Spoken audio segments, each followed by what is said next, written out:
નમસ્કાર, સમાચાર સાથે હું છું હિના। બુલેટિનની શરૂઆત કરીએ કે જ્યાં રાજ્યમાં અનરાધાર વરસાદ પડ્યો છે અને તે વચ્ચે સમાચાર મળી રહ્યા છે કે જ્યાં ગુજરાતના 37 તાલુકા અને સૌરાષ્ટ્રના 4 જિલ્લાઓને લીલા દુષ્કાળગ્રસ્ત જાહેર કરવામાં આવે આ માંગ કરી છે કિસાન કોંગ્રેસના ચેરમેન પાલ આંબલિયાએ।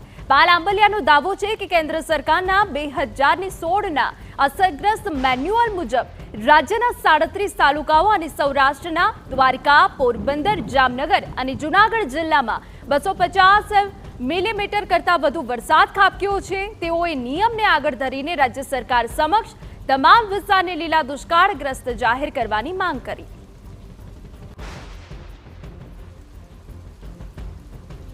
ગુજરાત સરકારના ડિઝાસ્ટર મેનેજમેન્ટની વેબસાઇટ ઉપર વરસાદના આંકડા લખેલા છે એમનો અભ્યાસ કરે અને બંનેને સાથે રાખી અને તાર્કિક તારણ કાઢે અને નિયમોનો અમલ કરે તો ગુજરાતમાં 37 તાલુકાઓ એવા છે કે જ્યાં લીલો દુષ્કાળ જાહેર થવાને પાત્ર છે। ગુજરાતના 4 જિલ્લાઓ જામનગર, દ્વારકા, પોરબંદર અને જૂનાગઢ એવા છે કે જે આખા જિલ્લા લીલા દુષ્કાળગ્રસ્ત થવાને પાત્ર છે। પણ આ પૈકી એક પણ કાયદા મુજબનું પગલું મુખ્યમંત્રી શ્રી નહીં ભરે।